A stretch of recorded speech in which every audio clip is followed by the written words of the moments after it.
Thank you all for coming. Please be seated. Thanks for the warm welcome. Please be seated. Thanks for the warm welcome. Glad I brought a little rain with me. I'm honored to be here. I've got some friends, I just met them, but some folks from the community here who want to discuss Social Security with me and with you. It's a vital subject. But before I get there, I do want to say a couple of things. First, it's such an honor to land at Fort Campbell, Kentucky.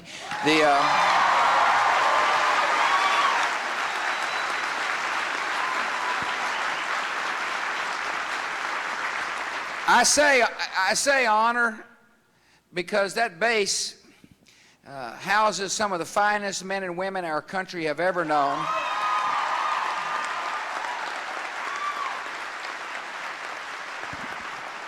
Men and women and their families who are making incredible sacrifices on behalf of the American people. They're doing some hard work to protect the country, and as they do that hard work, they're helping free people. We are laying the foundations for peace because more people are free in the world. And I want to thank those of you who support the base.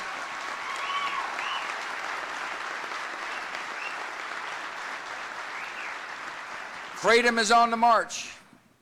I was proud to see that Laura had a great trip overseas. She was advancing the freedom agenda, making it clear that free societies are societies that honor women and welcome women into the daily lives of government and business. She sends her best. She's become quite the comedian over the last couple of weeks. I love her dearly. She's a great first lady and a wonderful, wonderful wife. I appreciate knowing your governor. I want to thank Governor Fletcher for doing a fine job for the people of Kentucky.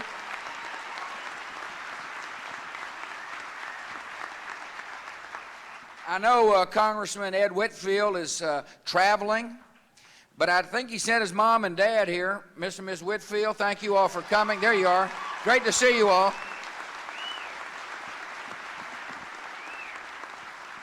Tell Ed I was asking about him. I want to thank all the state and local officials who have joined us today. I'm honored that you're here. I want to thank Mayor Levy for being here. I want to thank those of you who serve in the city councils and county commissions, if that's what you call them here in Kentucky. But thanks for serving. I want to tell you somebody else I met who's serving in an incredibly important way, and that is a fellow named Dr. John Cutton. A couple of people have heard of him. He came out to meet me at Air Force One. Every time I stop at a place, I ask somebody who has volunteered in the community to come out so I can herald volunteerism. So I can thank this one person in this case for his kindness. He's a doc. He established a clinic in 1991, the St. Luke Free Clinic. He volunteers his time. He helps 4,000 working uninsured people get health care. He's a soldier in the Army of Compassion. He's one of the millions of citizens in this country who have heard the universal call to love a neighbor just like you'd like to be loved yourself and are helping this country one person at a time. If you're a member of the Army of Compassion, I want to thank you for joining John. If you want to serve our country, feed the hungry, find shelter for the homeless, love somebody, teach somebody to read, and you'll be making a huge contribution to America, just like Dr. John Cutton is. John, thank you for being here. I appreciate you coming. Thank you, sir.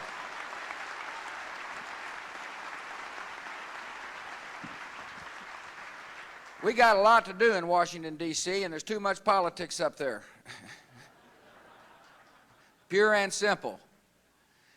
I'm calling on Congress to do a couple of important things. One of them is to make sure we're wise about how we spend your money. If the program doesn't work, we ought not to be spending money on it. I submitted a tough budget. Congress passed a tough budget. And now it's time to make sure they don't overspend when it comes time to appropriating your money. We got a plan to cut our deficit in half in 5 years. And if they're wise stewards with your money, we will do that. Secondly, 4 years ago, I submitted a strategy to the United States Congress to make us less dependent on foreign sources of energy. And we've had 4 years of debate. This is the year where they got to stop debating an energy bill and pass an energy bill that'll encourage conservation,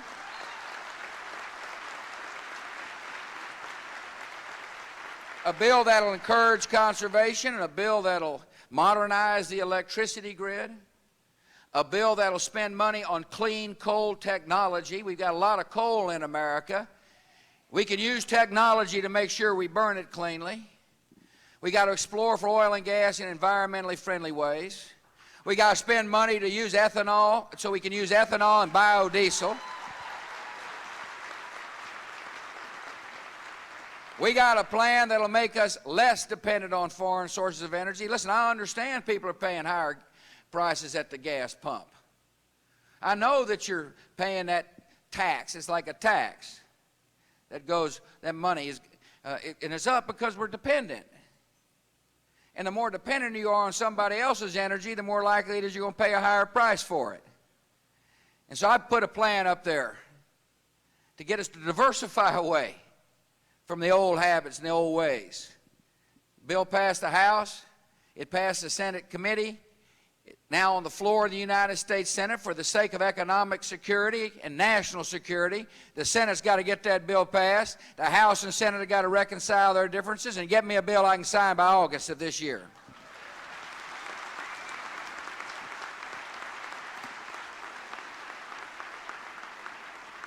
I want to talk about Social Security. Franklin Roosevelt did a smart thing when he set up the Social Security system. There's a lot of people who depend upon their Social Security check. I suspect there's a lot of people in this part of the world that depend on that check. I want to start off by telling those of you in Kentucky who get a check now from Social Security, nothing's going to change for you. You're going to keep getting your checks. I don't care what the politicians say. I don't care what the advertisers say. I don't care what the pamphleteers say. Nothing changes for you. When you hear us talking about the Social Security system being in trouble, people who are getting their check have got to understand you're in good shape. It's the youngsters coming up who have a problem with Social Security, and I'll tell you why. Let me tell you why. A lot of us are getting ready to retire. We're called baby boomers. See, my retirement age happens to be in 2008. I reached retirement age in 2008, which is a convenient year for me to retire.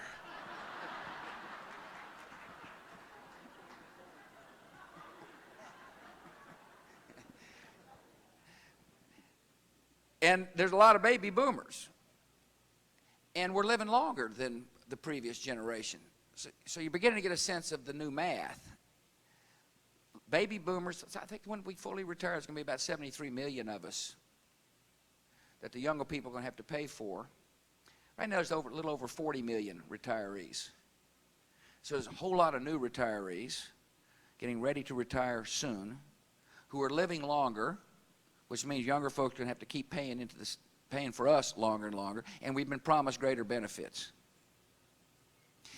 To complicate the problem for the younger generation of Americans, there are fewer people paying into the system for every retiree. In 1950, there were about 16 workers for every retiree. Think about that. So if the government made a promise, there were 16 of you that were able to divide up the promise. Today, there are 3.3 workers per retiree. Pretty soon there'll be 2 workers per retiree. You got a lot of people getting ready to retire who'll be living longer, drawing greater benefits with fewer people paying into the system. And we're paying into what's called a pay-as-you-go system. Now, that means you pay through payroll taxes, and we go ahead and spend. We, of course, spend on retirement benefits. But that's not all that Congress has been spending your payroll taxes on. See, a lot of people think they're sending their payroll taxes in, and the government holds the money for them, and when it comes time to retire, you get your money back. That's not how it works. People are paying their payroll taxes, the beneficiaries are receiving their benefits, and there's been money left over, and that money has gone to government programs. And so all that's left in the Social Security trust is file cabinets full of IOUs. And when those IOUs come due, somebody has to pay for them, either through reduced benefits or greater taxes. The pay-as-you-go system is really isn't fair if you think about it. The government has said you're going to pay payroll taxes for your retirement, but they've gone ahead and spent your money on other government programs. And as a result of the pay-as-you-go system, with more people retiring, in 2017, the system goes into the red. In other words, more benefits will be going out than payroll taxes coming in. That makes sense. If you got fewer people paying in and more people retired, pretty soon it's going to catch up with you, and it does in 2017. That's not very far down the road. If you've got a 6-year-old child, the system goes in the red when your child starts to drive. That is, if you have driver's license at 18 here, Ernie? Yeah, 18. That was a harrowing experience when our daughter's 16. Well, that's interesting, yeah. Yeah. Let me know when we're on the road. And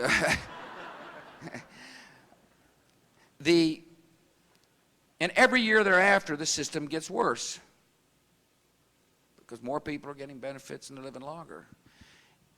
In 2027, the amount of money coming in will be $200 billion less than the amount of money going out.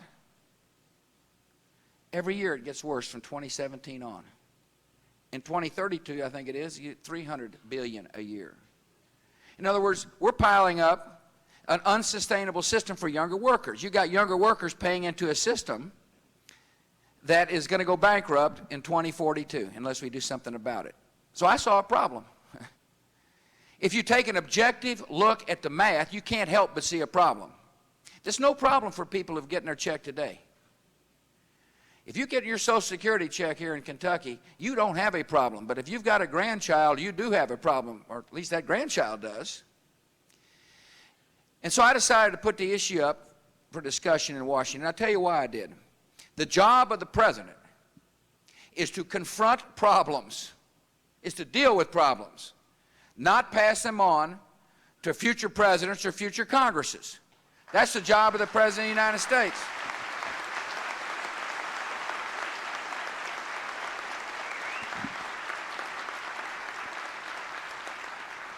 I suspect some in Washington wish I hadn't brought it up, because some in Washington really don't want to deal with it.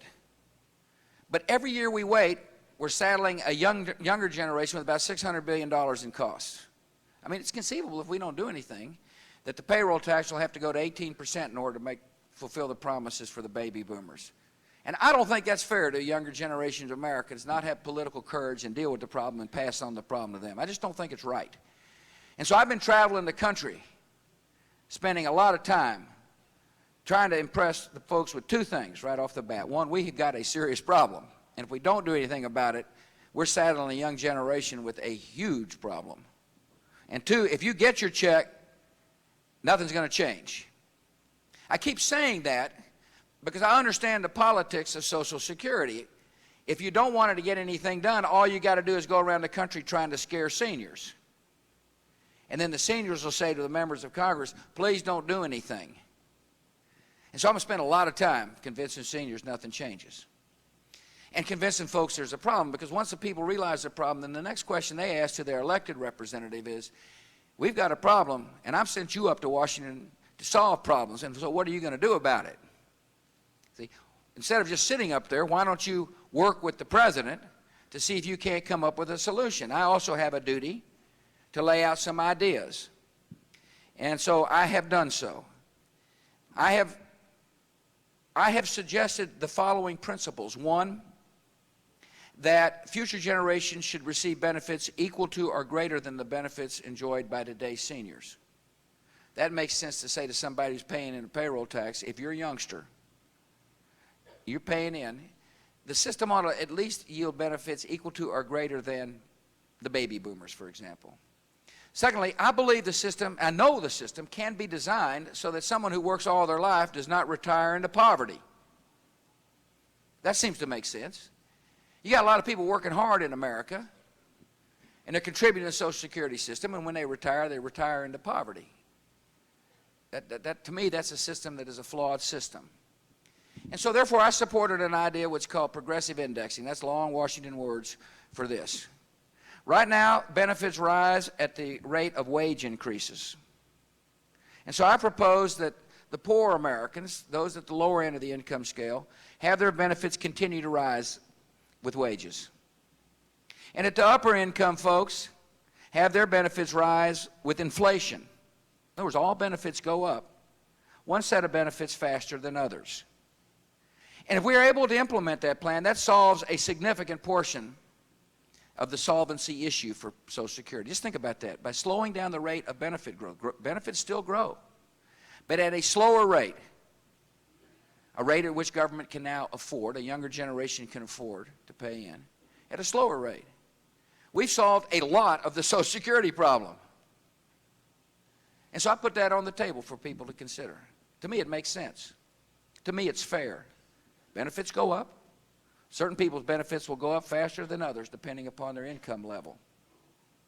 And so then there's other options on the table that Congress needs to come and talk about. In good faith, they need to come, set aside their political party and say, for the good of the country, why don't we come together and solve a significant problem? I want to talk about one other idea that we're going to spend some time talking about today. In order to make Social Security a better deal for younger Americans, in other words, what I've just laid out is a way to permanently solve the issue, but I think we ought to make it a better, without raising taxes, by the way, without raising payroll taxes. I think, which is important.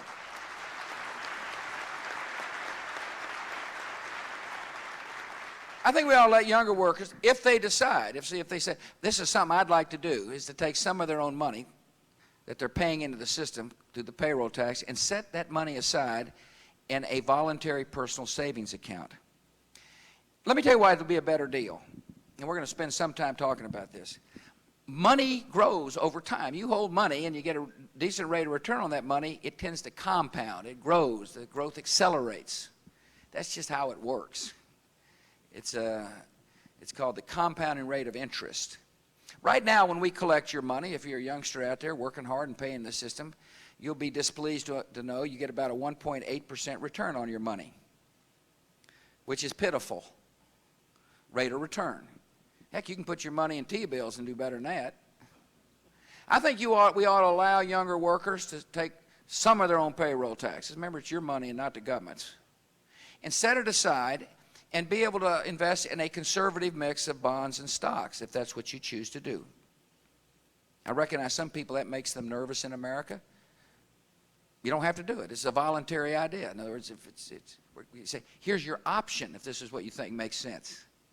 Conservative mix of bonds and stocks, for example, can yield over a period of time 4.5% rate of return.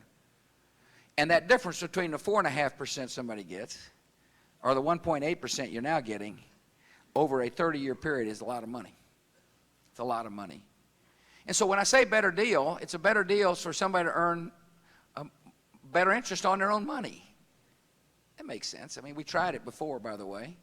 Matter of fact, we're trying it now. This may interest you. This was such a good idea that members of the United States Senate and the United States Congress decided that in the federal retirement system called the Thrift Savings Plan, that people, if they so choose, ought to be allowed to set aside some of their own money to get a better rate of return on their money. So here's my attitude and my message to the people in Washington, D.C. If you let yourself do it, if you think it's such a good idea for you, who's been elected to the Congress, then you ought to let workers have that same option.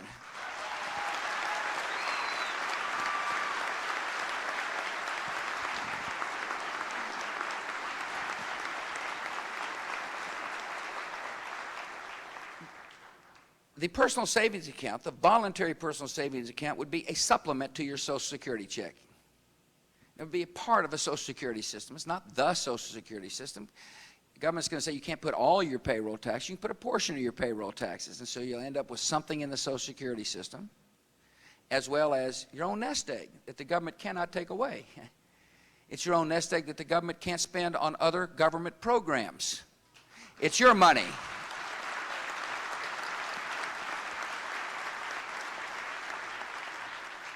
If you're a 20-year-old making $8 an hour over your career, 20 years old today, $8 an hour over your career, and if the government lets you put a third of your payroll taxes in a voluntary personal savings account, you'll end up with a nest egg of $100,000 when you're 63.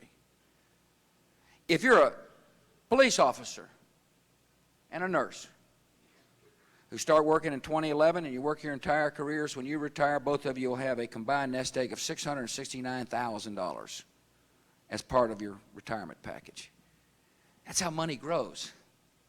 I think it makes sense to let people, if they so choose, have an asset they call their own.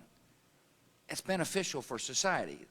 One of the things I've tried to do as the president is promote an ownership society. We want more people owning their own assets. We want more people owning their own home. We want to encourage entrepreneurship so people can own their own small business. I think it makes sense to have people from all walks of life owning and managing their own assets if that's what they choose to do. I reject the idea, soundly reject the idea, that the investor class, the so-called investor class, should be the only owners in America. I think ownership ought to be spread to every corner of America, from people of all walks of life, no matter what their demographic background may be or no matter what their income level is. I like the idea of moms and dads being able to pass on assets to whomever they choose.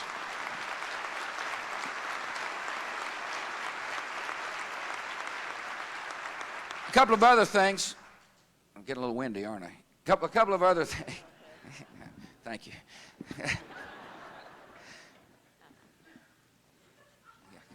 She said I'm on a roll.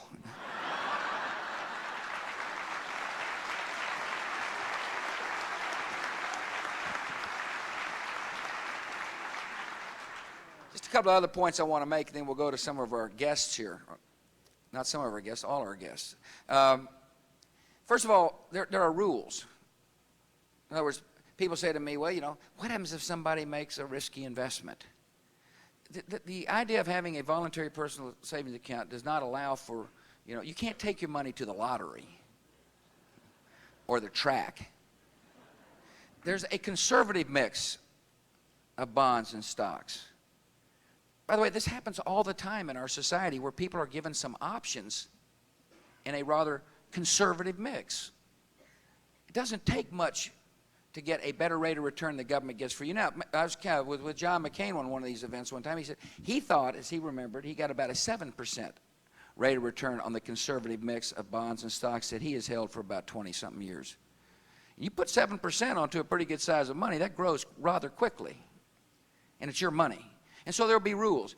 People say to me, well, Wall Street will benefit. No, we're not going to let Wall Street gouge people on this. I mean, there's just not going to happen. There'll be reasonable fees. In other words, the government will have an oversight role in all this business. It'll be an opportunity for people if they so choose. Let me tell you one other thing that I think that you'll find patently unfair about this system. You got a husband and a wife, and they've worked all their life, both contributing into the Social Security system, and the husband passes away. And the wife will then be in a position to either have her own benefits or her husband's benefits, but not both. In other words, somebody's been working, the spouse has been working, and one dies early, and both of them have been working all their life. Think about this system. When it comes time to retire, the surviving spouse, man or woman, gets to choose his or her benefits or the deceased spouse's benefits, which is ever higher, but not both. That means somebody's worked all their life and put money into the system that at some point in time just goes away. Now, these are hard-working people we're talking about in America, people who've worked hard and paid that payroll tax. And if you're a youngster who's just entered the workforce, you know what it means to get some payroll tax. That's that first shock you get when you see that payroll tax coming out of your check. Imagine a system where you've worked all your life and it's not there. And so another reason I like somebody to be able to have assets that they can pass on to whomever they choose. Here's an instance. The example I just gave you says the husband or wife will have an asset base upon death to be able to pass on to the surviving spouse to help them out during this incredibly difficult period. And so Congress needs to consider this idea. And I repeat, if it's good enough for you in the Congress, it ought to be good enough for working people here in America.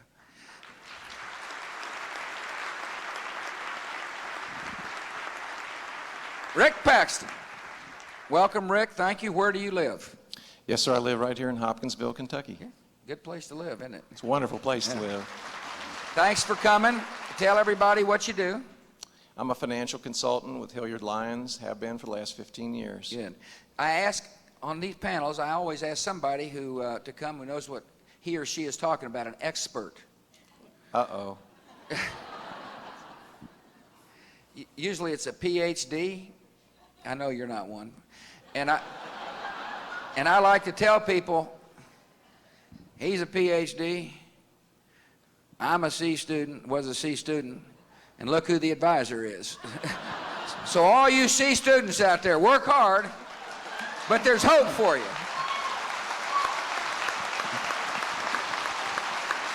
All right, Rick. Rick studies markets and investments. Mm-hmm. Let her rip. Yes, sir. Well, first, I have with me today my wife, Ann, and my two wonderful children, Chris and Elizabeth. Oh, good. Welcome. Yes, sir.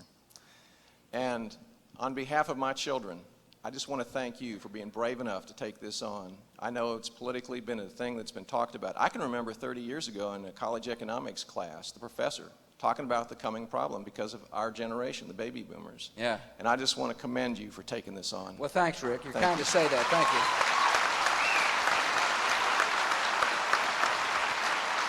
That's what you're paying me to do. Go ahead. From time to time, I have the privilege of going into the high schools and talking to the children. They're studying something called the stock market game. It's a wonderful tool. It lasts about 12 weeks, and it teaches them some of the terminology and fundamentals of the stock market.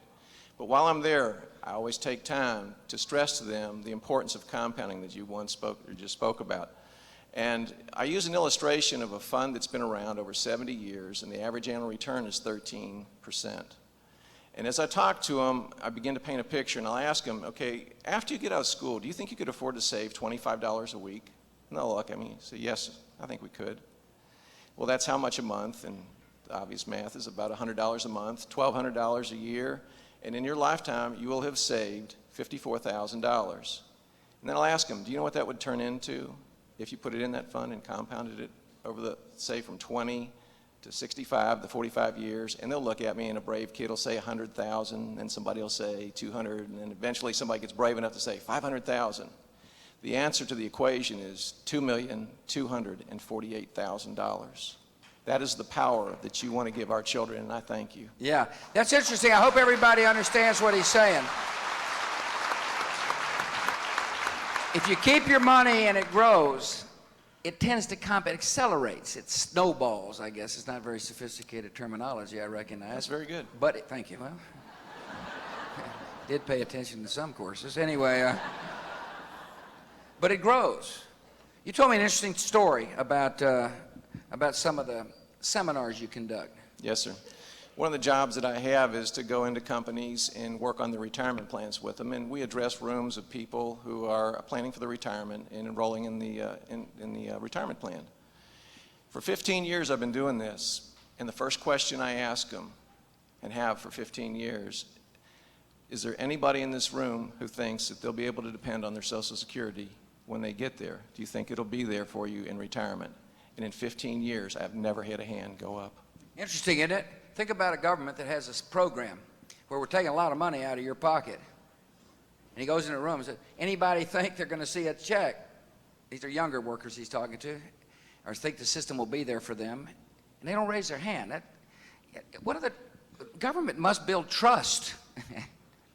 And one way you build trust is you say that when you put money into something, you're going to get something out of it. Now, if you're an older American, you're in good shape. But the dynamics have shifted, and what's the amazing thing is a lot of youngsters understand what he's talking about. They're beginning to see the realities of a Social Security system that is not solvent for them. It's solvent for their dads and granddads and grandmoms. It's not solvent for them. You know, they tell me somebody told me about a survey one time where the youngsters said they're more likely to see a UFO than a Social Security check. It's got to be a little disheartening if you're a person who believes you're more likely to see a UFO than get a Social Security check, and you're paying into the system, hoping that the system is available for you.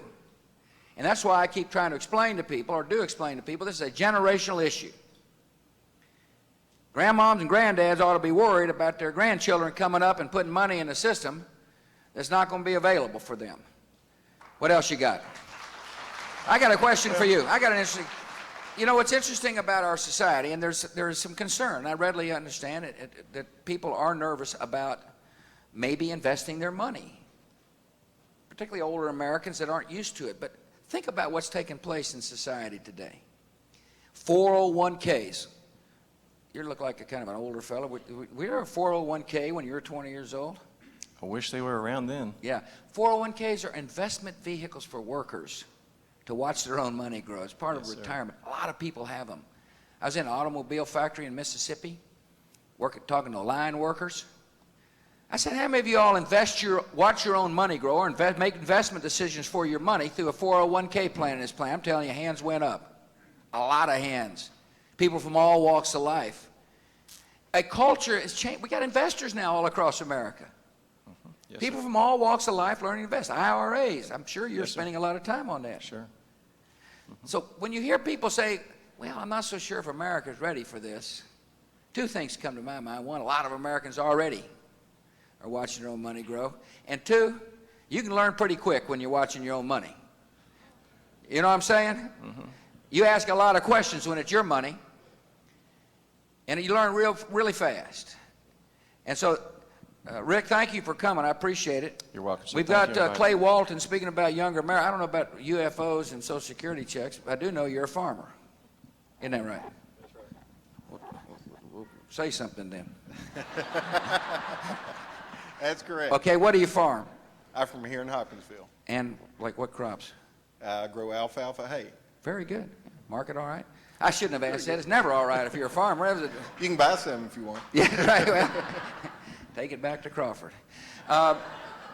So tell me, has this family farm been around for a while? Yes, sir. It sure has. Good. My father and my grandfather and even my great-grandfather. Really? Which brings up another subject. We got to get rid of the death tax forever so that these farms...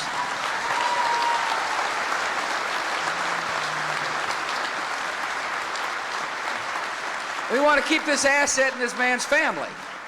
Talk about passing assets from one generation to the next. Farmers are pretty good about that.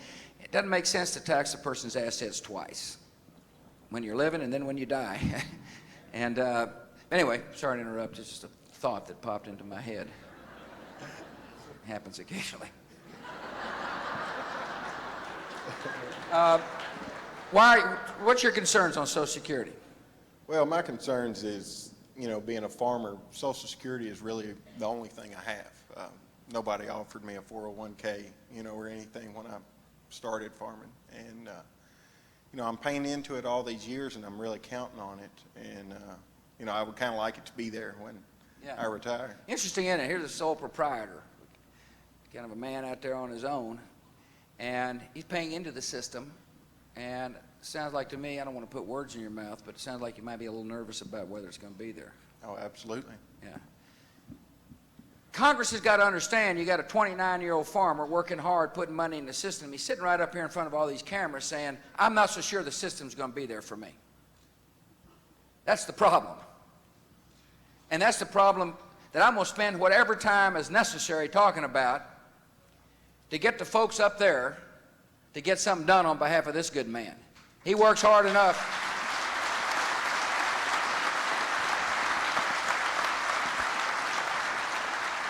He works hard enough to have to worry about whether or not Congress can do the right thing with his money. What else you got?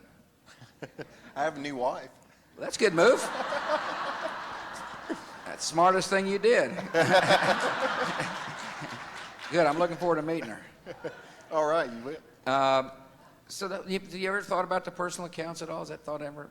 Oh, I think that's a very good idea. I mean, you know, anybody that's just giving their money away, they, you know, having, you know, choices and options for a little bit of our money is, you know, seems reasonable to me. Yeah, it seems like it to me. I mean, what's wrong with government saying, if you so choose? I recognize that's maybe a little different philosophy than some have in Washington, but it says, we trust you.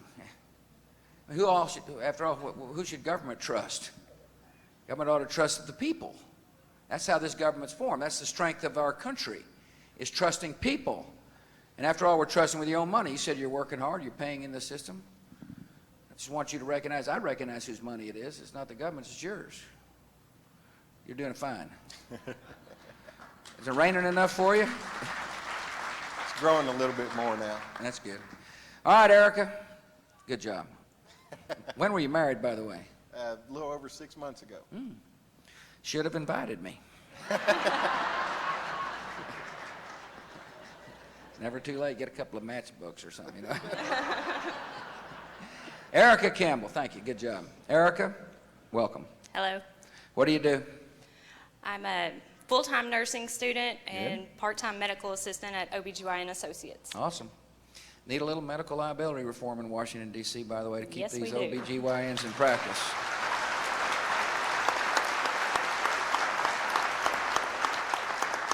You also got your most important job, however, is I'm a mother. There I have you a go. 4-year-old daughter named Kyler. fantastic. She here? She's right over there. Good. Hi, Kyler. Sound asleep.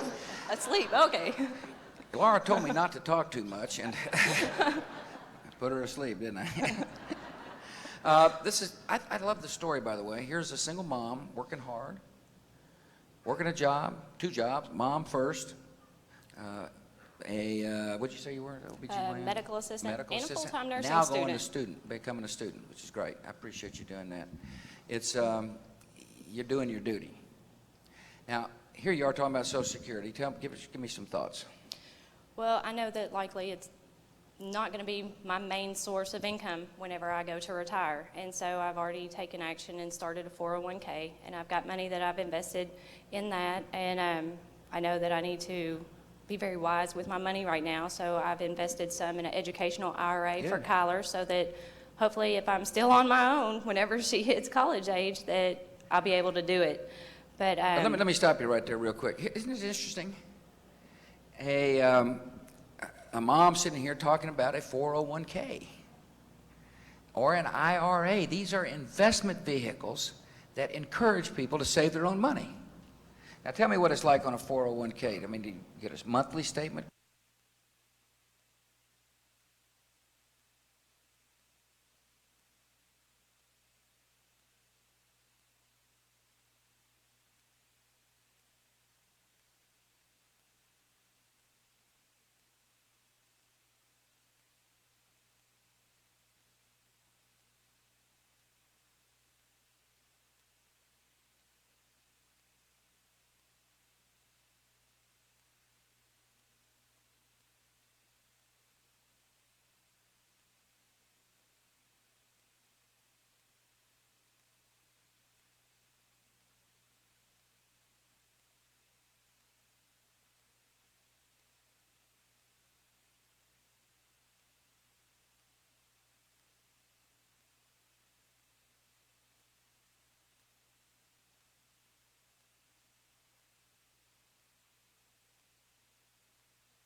To have a society in which people are constantly reminded about growth of their assets. It seems like to me it caused people to pay pretty close attention to what the government's decision-making process is like. And here's a young woman who opens up on a bi-monthly basis her statement, reminding her that she owns that. That's part of an ownership society. Keep going. all right. But I really like to think that I would be able to take part of my money that is being taken out for Social Security and invest that in a mutual fund, an IRA, whatever I choose, and to know that if Social Security is not there, if I do not get a check from them, that I'll have that to fall back on. And another added security that I really like about it is if something happened to me before I retired, that my daughter would be the beneficiary of it and she could get that money. Yeah, see, And it wouldn't just be this given is what away. we're talking about. We're talking about giving a worker, fellow American, the opportunity, if she so chooses, to take some of her own money, watch it grow just like she's doing in a 401k, building up a nest egg, an asset base, which will give her peace of mind. In other words, an asset that she can pass on to her young daughter. Now, this asset will grow over time. As we talked about, the interest compounds, get a reasonable enough rate, it grows. And I cannot believe that people in Washington, D.C.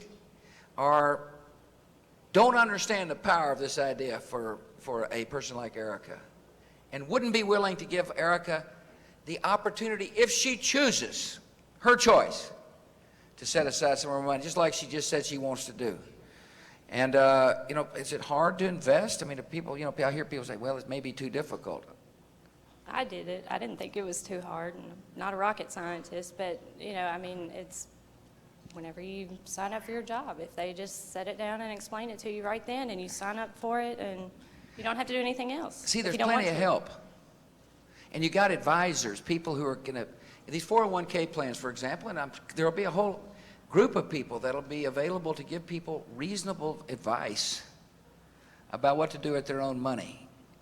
And it's just really important for our fellow citizens to understand it doesn't take much to get a better rate of return than the government's getting for you now. And that differential makes a huge difference for future savings for our fellow citizens. Erica, thank you. Looking forward to meeting Kyla. We better not Thank wake you. her up yet, though, right? We're waking her up for the picture. Yeah, okay, good.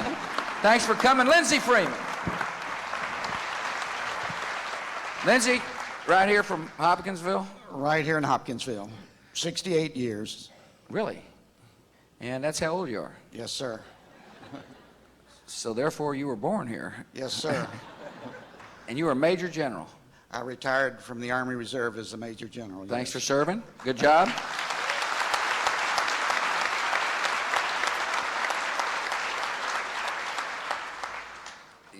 You're eligible for Social Security. Yes, sir. Are And you that's, getting it? that's a big part of my income today, is my Social Security. Yeah, a lot of people like Lindsay in America. A big part of my income, how I live my life, depends upon the Social Security check. And there's thousands and thousands of people like Lindsay. They're saying, I need my check, Mr. President. Don't take it away from me. Don't mess with it. And you just don't have to worry about it. I hope that message is sunk in. Well, I'm not worried about it for me, but I'm worried about it for my daughter who is out here, Elizabeth, and she works for the drug court. And I'm worried about it for my son who's a equine veterinarian out in Utah. So. Really? Well, that's good. That's what I'm hearing a lot more of, by the way. Once we've convinced seniors there's nothing to worry about, then they're starting to say, well, Mr. President, I'm not worried about me, but what do you all intend to do in Washington about my children or my grandchildren?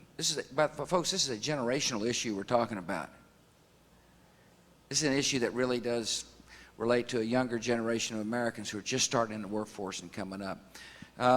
What else you got in your mind? Well, I need to introduce my wife. My wife, Nancy, who's a former school teacher, is here, and she's the one in the wheelchair over there with the broken leg. And then my daughter's friend, Kenneth Stull, is a firefighter. So Fantastic. And then my sister-in-law, T.C. Freeman, works for Senator Bunning. So we have a diverse family. Fortunately, you don't have a large family, otherwise we'd still be...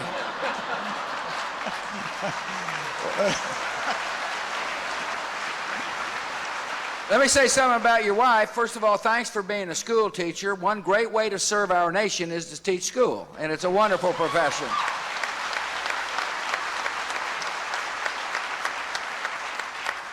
Well, I worked in a family business for almost 50 years, and of course I paid self-employment tax for all those years, and I just wish that I'd have had an opportunity to invest some of my own money 50 years ago, and I would have invested it in a real safe mutual fund, and based on Rick's statistics, I'd have been a millionaire. That's right. Well, you're not kidding, though. You put enough money aside and you hold it long enough and you get a decent rate of return, money grows. That's what people have got to understand. We're missing that opportunity in America. One way to make this system work better, a better deal for people who are putting hard-earned money is just give them a chance to watch their money grow in a conservative mix. And that's what you're talking about. I appreciate you reminding people of that. I'm also beginning to hear more people saying, I wish I'd have put a little something aside or had the opportunity, if I so choose, to put money aside. And that's all we're saying. We're saying if you want to, you can put it aside. The government's not saying you have to. We're saying you ought to be able to, which seems reasonable. After all, they get to. What else you got, General? Well, I still work part-time for Beemar and Associates, which is located here in Hopkinsville, and Terry Hamby is the president. He has about 1,400 employees, and he really pushes your Social Security program, Well, I'll tell you. I appreciate that. Tell him thanks. You know, one of the interesting things that Lindsay said, there are a lot of business people who contribute 12.4% into the payroll, into the Social Security. It's a lot of sole proprietor. They pay the whole deal. You know, workers pay 6.2%, but if you're self-employed, you're liable to pay 12.4%, which doubles the pain if you're a young self-employed person when you think nothing's going to be there. And so we're really dealing with an issue that not only relates to a person's being able to retire. In other words, listen, Social Security's been a safety net. Let's put it that way. And there's a big hole in the safety net for a younger group of Americans, and we're trying to bind that hole up. But we're also giving people a chance to pass on assets from one generation to the next. And that's what a free society is all about, isn't it? You know, people work hard, they benefit from the freedom of America, and then they're able to pass something on to the next generation if that's what they choose to do. To me, that brings stability to our society. It's an incentive. And it gives people peace of mind. It gives a young mom a peace of mind. We've got an interesting person with us here. That would be you. Cecil Farrell. That's the microphone. I'm a little hesitant to tell her anything after that. She reminds me of my mother a little bit. I thought I was just supposed to hold it. I didn't know I was supposed to talk it. Well, we're trying to get some wisdom from you. I'm really hungry. You are. Well, Can you help me out? The only thing is to bring you a hamburger. That's it. Cecil Farrell was one of the founders and owners of Farrell Hamburgers. When did you all start the deal? Start your business?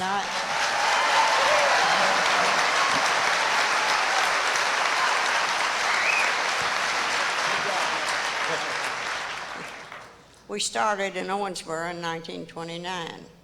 We had 2 places there. My husband and his 4 brothers were all in together. And so when they built the one in Hopkinsville, David and I moved down here and took over. So we've been here for 69 years. Whew, that's a lot of burgers. Right. A lot of water under the bridge. A lot of water under the bridge. That's right. A lot of water. I have, my husband died in 2001, and my daughter died in 2002. Wait a minute. You've had a tough go. My son is here. Where is he? He's over here, Philip. You still telling him what to do? Now, you don't tell him anything.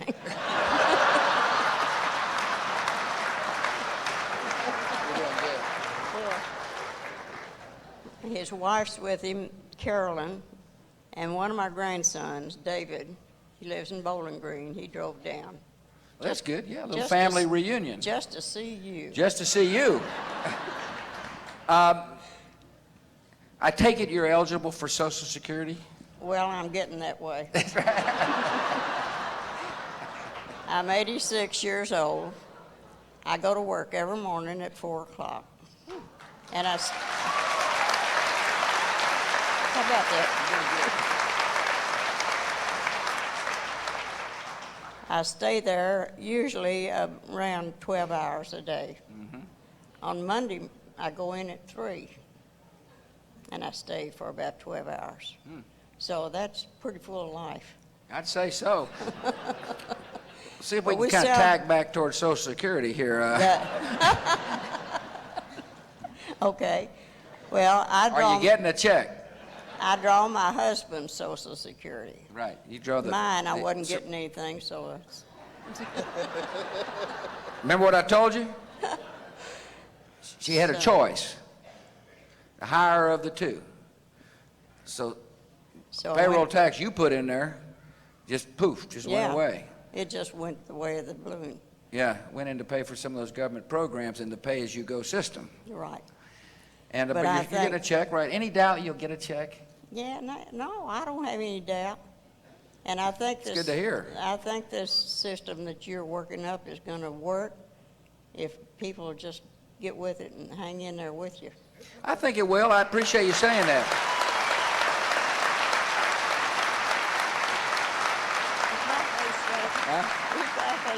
No, not at all. You're doing good. You know what the problem is in Washington? What? There's kind of a zero-sum attitude. You see, if we do this, so-and-so might look good, or such and such party might be a benefit, and therefore let's do nothing. It's not the right attitude. You know that? Nope. This country expects better out of the elected officials.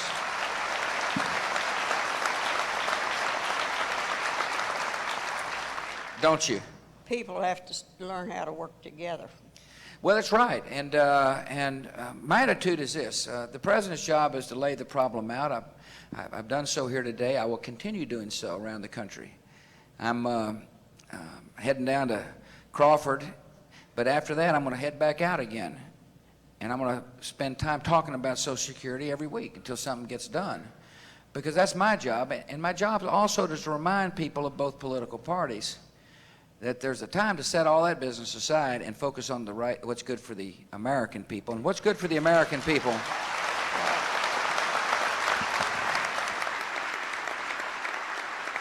no, you're doing good.